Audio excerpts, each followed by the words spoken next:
Today's daf is daf Nun Aleph.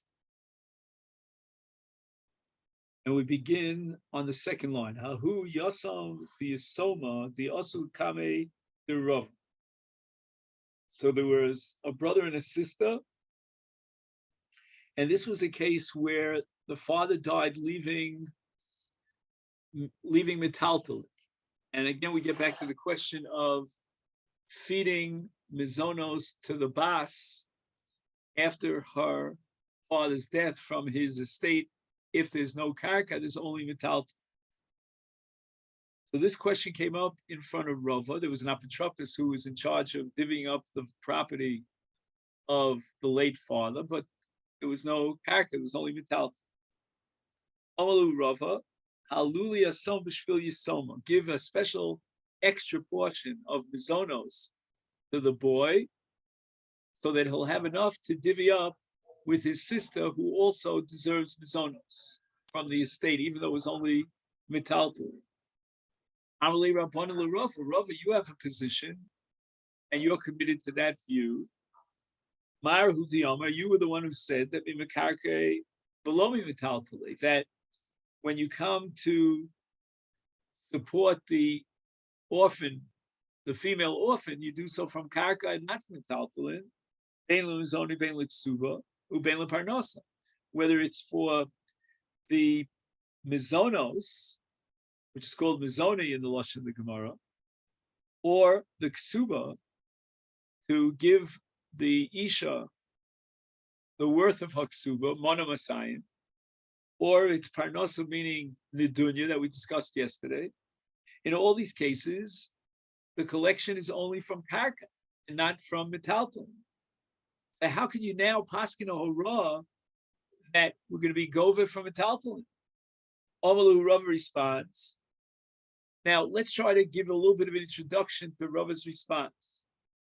He's going to claim that the situation of the bas in relationship to the ben, in other words, the yisoma in relationship to the yasom, could be seen in a broader context.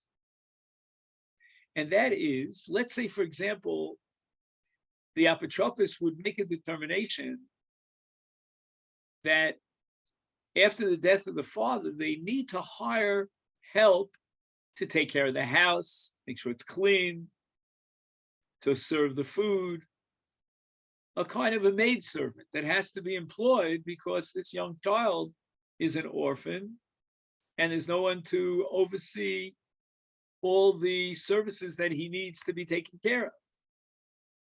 And in such a case, when you hire some work like that, you have to give them a place to sleep, you have to give them food to eat, clothes to wear.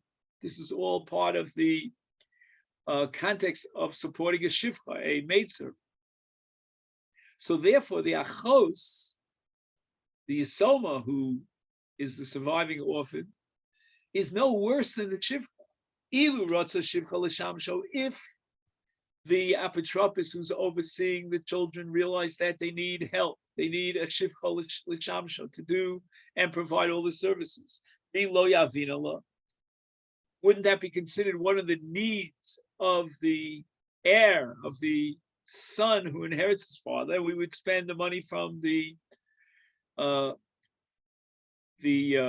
estate of the father in order to support the shivcha, and that's called tzarchei hayoresh. Is kolshkin hachadika tarti? How much more so should we earmark funds for the sake of parnosas, mizonos hachos, for the yisoma? Because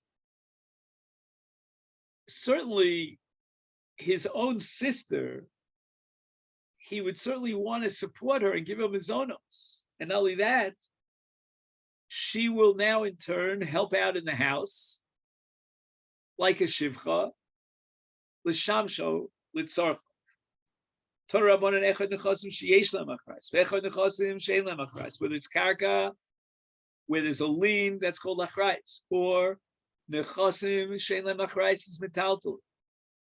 Motziim, we take out money from the yisomim, lemazon ha'isha v'labanos, in order to support the almana, the surviving wife, widow, and the female children. Divrei Rebbe. So Rebbe says, no problem in collecting even metaltal in the chosim shein lemachrayos. Rabbi Shimon Elazar Omer, no. The chosim sheish lemachrayos, that's karka, motziin lebanos. That's where from which place, from whence she will collect her mizonos aparnasa, is dafka from the chosim sheish lemachrayos. That's the opinion of Rabbi Shimon.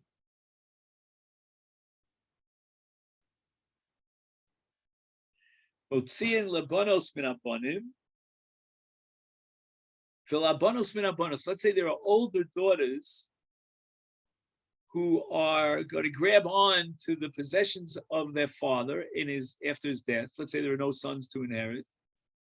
So the older girls will, in a sense, hoard the funds in a way that the younger girls will not be able to get money from the funds. And therefore, motziin lebanos min habanos. Forget about banos min habanim. That's for sure. But even banos min banos might be necessary if there are older daughters who are grabbing hold of the possessions of their father. And then vilabonim min abanim. You may have younger children, and the older children, the older sons, are again hoarding the money of the estate at the expense of the younger boys. So we have to make sure to take the monies and allocate them towards the younger boys as well. And then there's Labanim and Abanos. Let's say you have young children who are males and you have older children who are female. The females might be hoarding the money in the estate at the expense of the young boys. And all this applies bin a chasim merubin.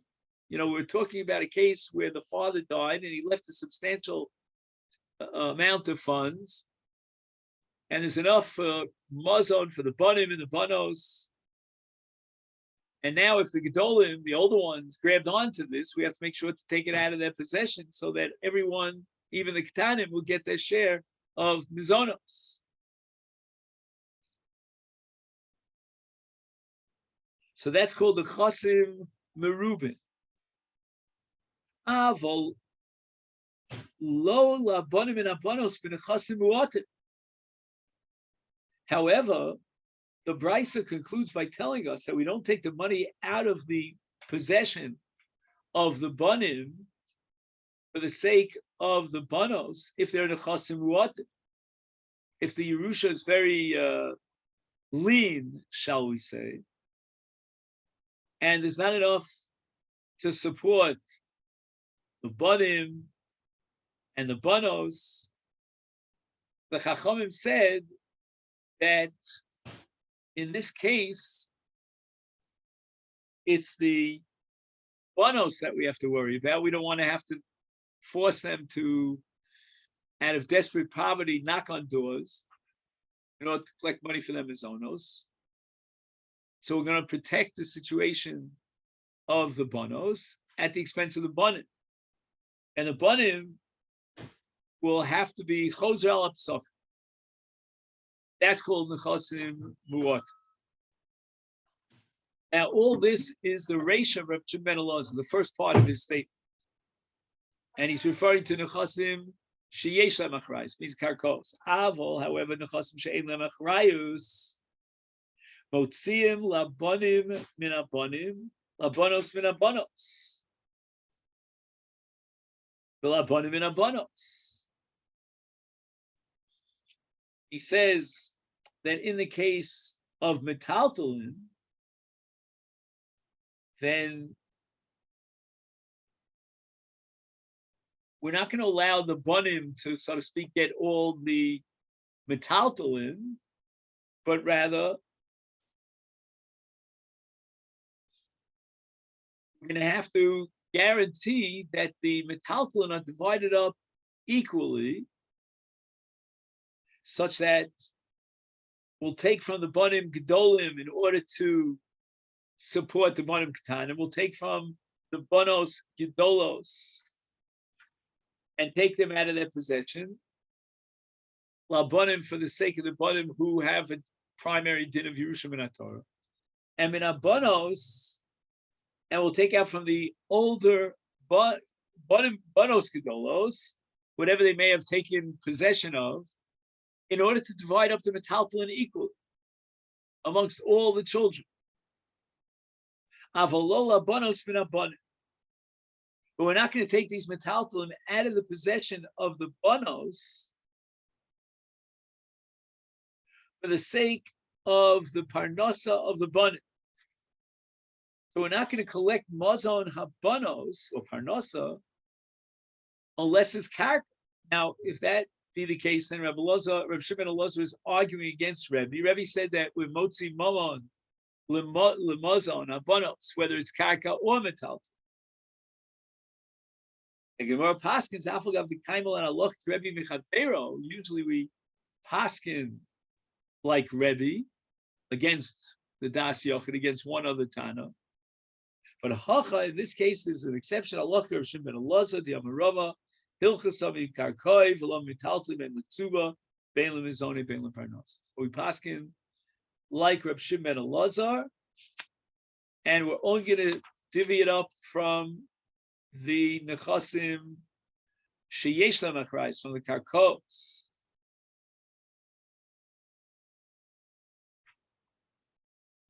And now we're up to the mission.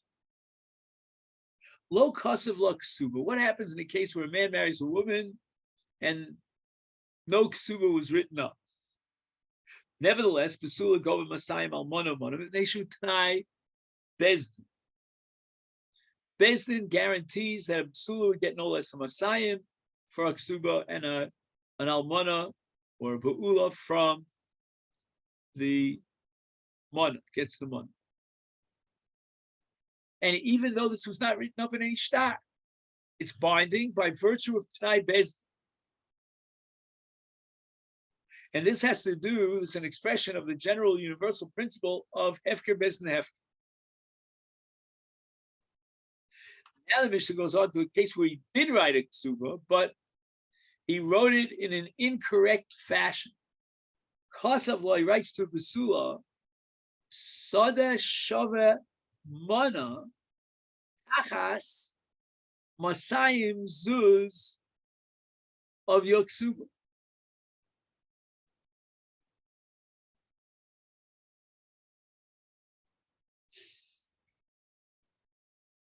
So basically, he's telling her that your shibud on the ksuba is only worth mea, even though she's a psula and she deserves twice that amount in the ksuba. Below kasavla, he didn't add a phrase that all of my possessions should be michubadim for the purpose of your collection of your ksuba. Nevertheless, if he divorces her, he's going to have to be porea mikol nechas, and it's got to be masayim, so it's no less than 200 zuz. Utanai Bezdin, because that's the way Bezdin institutes as a legal obligation the payment of the ksuba.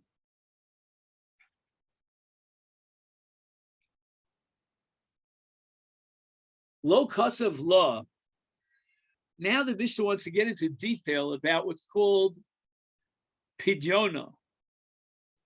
Pidyona means that if his wife is taken captive, chas v'shalom, he is responsible as her husband to raise the funds for her ransom money. And that's written in the ksuba. But this case that we're dealing with, he leaves it out of the ksuba. Low cost of law. He omitted im tishtabi, if you will be captured. Africhinach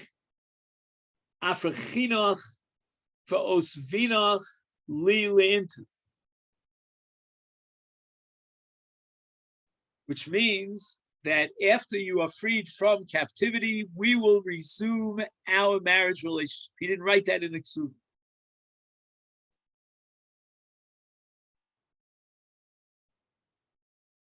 And therefore, he's implying that, you know what, I don't want to take upon myself any commitments long-term for this marriage. And now she fell into captivity. And he wants to say, you know what? I don't want this marriage, and I don't want to have to pay the ransom money. And the halacha is no. He has to be podah. He has to pay the ransom to free her from captivity. Now notice the language of the ksuba, because in Masechet Ksubas there's a tremendous emphasis on the language formulated by Chazal in the ksuba. And it says here, for kinach vos vinach li leint, I will redeem you and resume our marriage.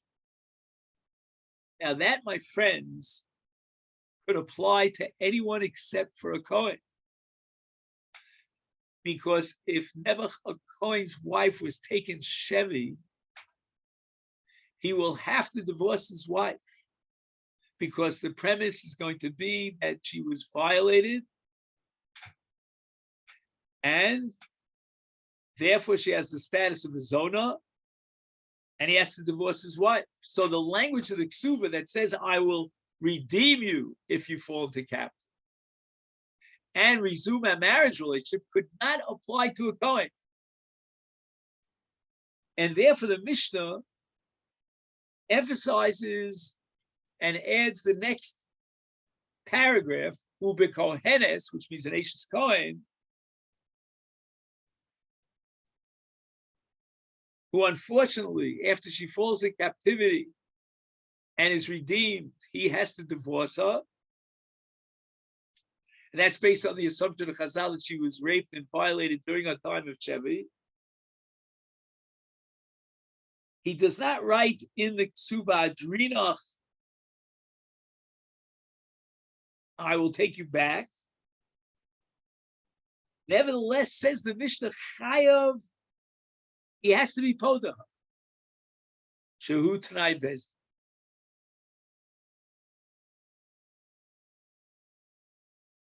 So the Mishnah clearly formulates two different versions of the Ksuba, one for Yisrael and the other for a Kohen.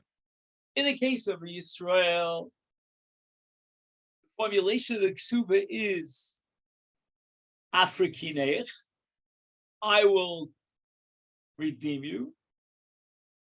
Vosivnoch loch liintu, and we will resume our marriage relationship. In the case of a Kohen,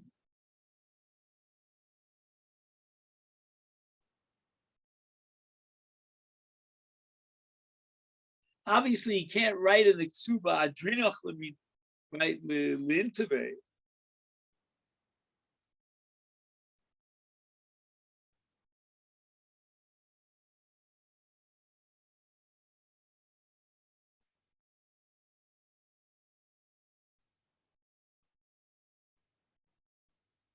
But rather he's going to say Adrinoch limedina sa. No, you were taken captive in Rome. I'm going to bring you back through my ransom money to Eretz Yisrael, to your original home.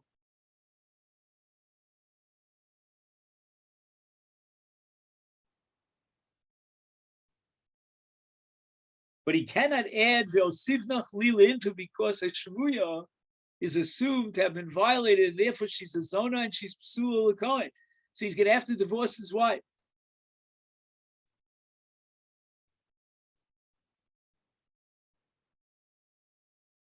And yet the Mishnah says, Shehu Tanai Bezdin, that even though he didn't write explicitly in the Ksuba what he should have written, and what is the standard requirement in this of Adrinech Limedina Sech, he left that out. Nevertheless, he's obligated to be podar under the law of Tanai Bezdin.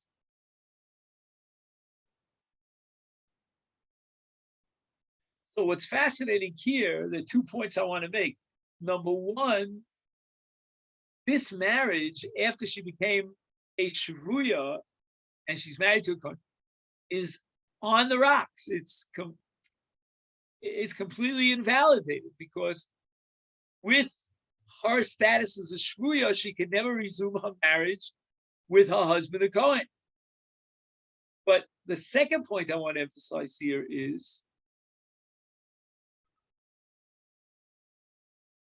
that he has to be poda her, presumably because in the original marriage agreement and the ksuba that was written then back in the day, he committed himself to redeem his wife if in an event she'd be taken captive. And that commitment is binding even after the period of time has passed that now she can no longer resume her marriage. So that the pigeon that the husband, Afrikinu, is obligated to implement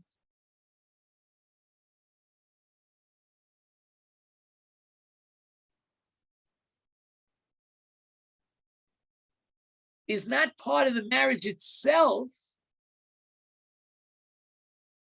Because if it were, and now that she's a shvuya, why would he have to redeem her? He cannot resume that marriage.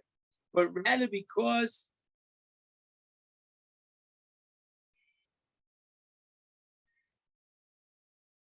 of an absolute commitment that was generated by the issues at the time in which she was muteres l'kohen. It was before she was a shvuya. So that the chiyuv ksuba of pijona or pirkuna, if you want to call it that, which is one of the Tanai Bezdin, is engraved in stone from the time of the marriage. Even if something later on would happen in Lichevi that would undermine their issues, meaning their ability to continue as husband and wife, nevertheless, from the get-go, he obligated himself in the Tanai Bezdin to redeem and ransom his wife in the event that she falls Shevet. But he's a Kohen. He won't be able to resume the marriage relationship.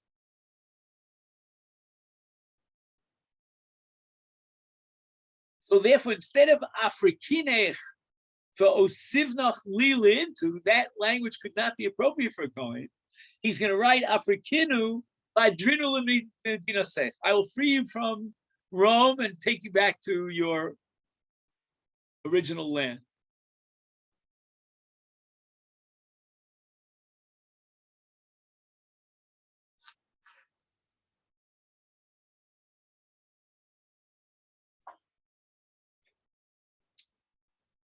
And the Mishnah continues, Nishbeis Chayav Liftosa. And the Mishnah is reiterating what it said.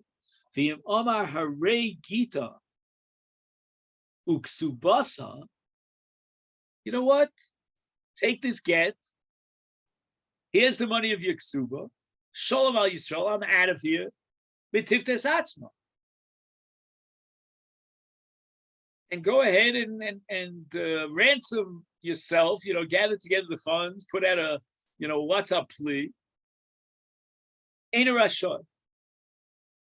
At the moment that she became a shvuya, we already activate his obligation, financial commitment in the context of ksuba to be poda. Forget about the fact that now he gave her a get. I guess he gave a get to shliach. He deposited it in bezdin, and he gave her the money of the ksuba, and he put it in escrow. Irrelevant. At the moment that she was taken captive, he has a chiyuv to be poda. Loksa, if she becomes ill, chayiv l'rapos. He has to pay the medical bills. That's like an extension of his onos. Omar harei gita. This is your get. Ksuba, here's your ksuba. She's now sick in a hospital bed. And he gives her a get, pays off the money of the ksuba, and says, Terapias Atzmith, you pay your own medical bills. I'm not obligated. I'm not married to you at all. I gave you a get. Ashot.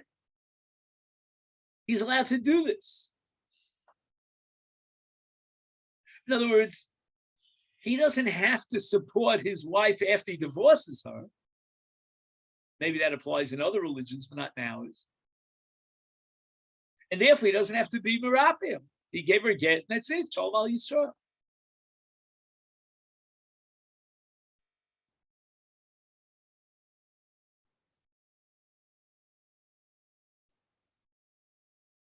He writes here in the Masechet, Legabi pijona who mischayev miyad b'chol amos shetovim shovya.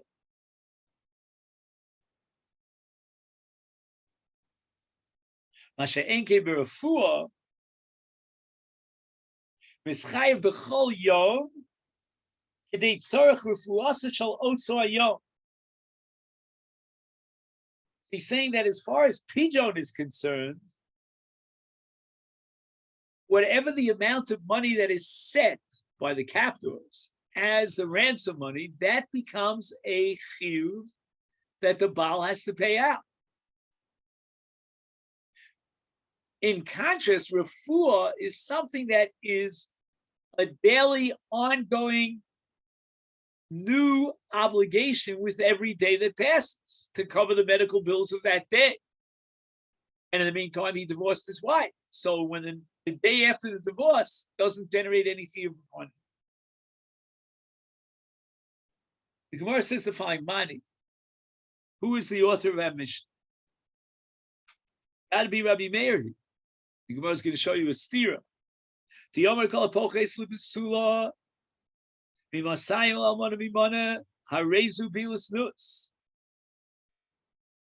The requirement is that he's got to give Masayim or Mana, and in the absence, there's something lacking in the issues, and it's a Bias Nus.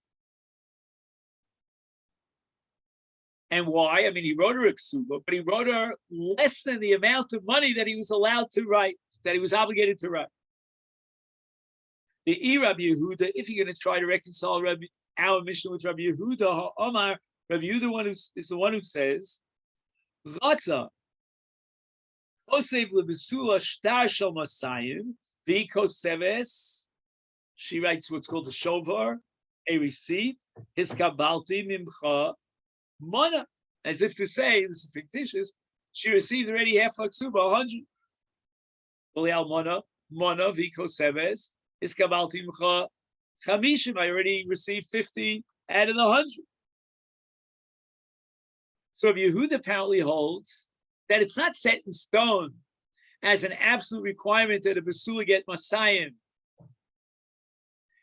and an almana mana. There's room for flexibility. Again, the wife, will have to agree to it and be mochel, but if she's mocheles, she can write this whole shovar, this fictitious shovar, and he'll only be paying half the ksuma. And that's against Rabbi Meir, because Rabbi Meir says it's absolute that the halacha requires that a basula get masayim and almana mana.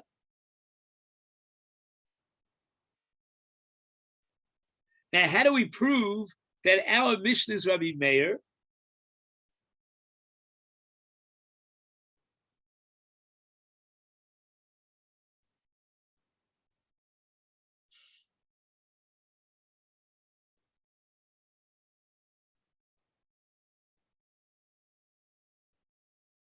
The Mishnah speaks about a case where there was no ksuba written, and yet the Mishnah insists that he has to pay, based on Tanai Bezdin, 200 and 100. That has to be Rabbi Meir, because l'chora, it's not an absolute ironclad rule that she'll collect Masayim or Mana, because according to Rabbi Yehuda at least, she could be mocheles on the ksuba. Rabbi Meir doesn't tolerate mechila. It's an absolute chiyuv of Tanai Bezdin, and under all circumstances, she, the basula, will get masayim, and the almana will get money. That's Rabbi Meir's shoot. So whereas Rabbi Yehuda has the flexibility, the pliability of mechila on her part, according to Rabbi Meir, it's an absolute chiyuv, ironclad, no room for mechila, and that's what our Mishnah is expressing.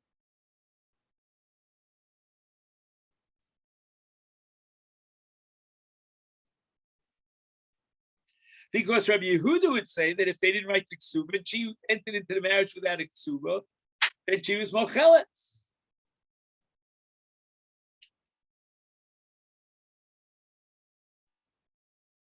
Fact the Gemara, Amos safe. I'm going to prove to you that the safe is against Rabbi Meir, and it reflects the Shita Rabbi Yehuda. We're going to have a stira between the Reisha, the Mishnah, and the Seifa. Kosav lo sadeh shaveh masayim, shaveh mona tachas masayim zuz. He married a basula, and he designates a karka that's only worth half of what she's supposed to collect in the ksuba. It's only worth mea.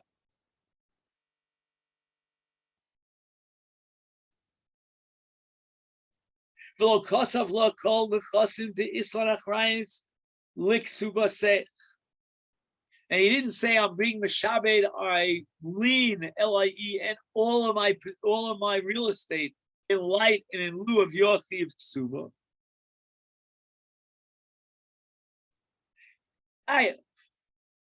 He's got to pay her up the Masayim Zuz from any of his Nechasim.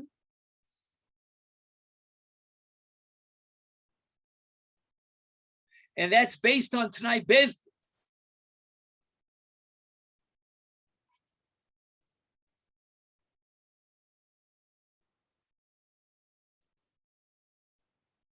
Now, wait a second. She can collect a ksuba from any of his karkos, anything in his possession, everything is leaned.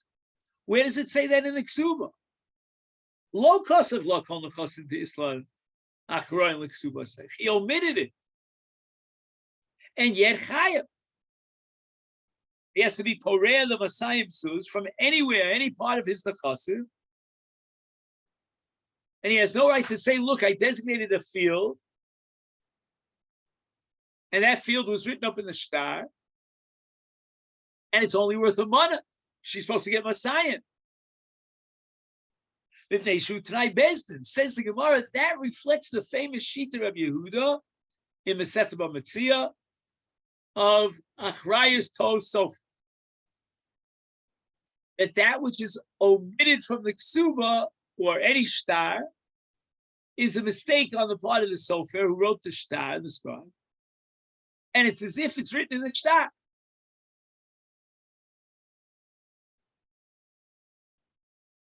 So normally, if a shtar chov was written in an ideal fashion, it would say kol nechasim achroin mishubadim achroin lefrias achol.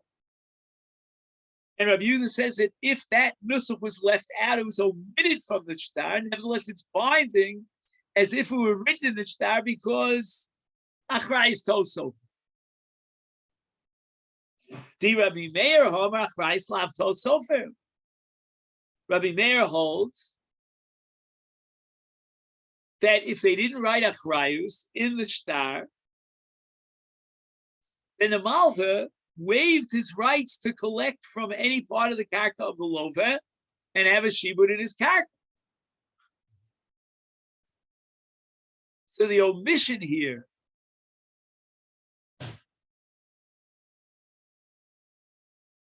is very critical, and it allows for an interpretation of mechila, otherwise known as vitur.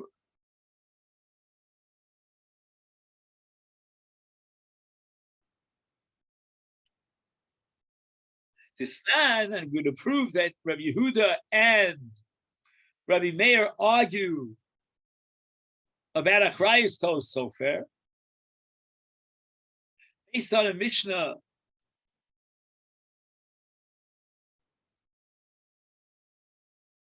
in Bab Metzia.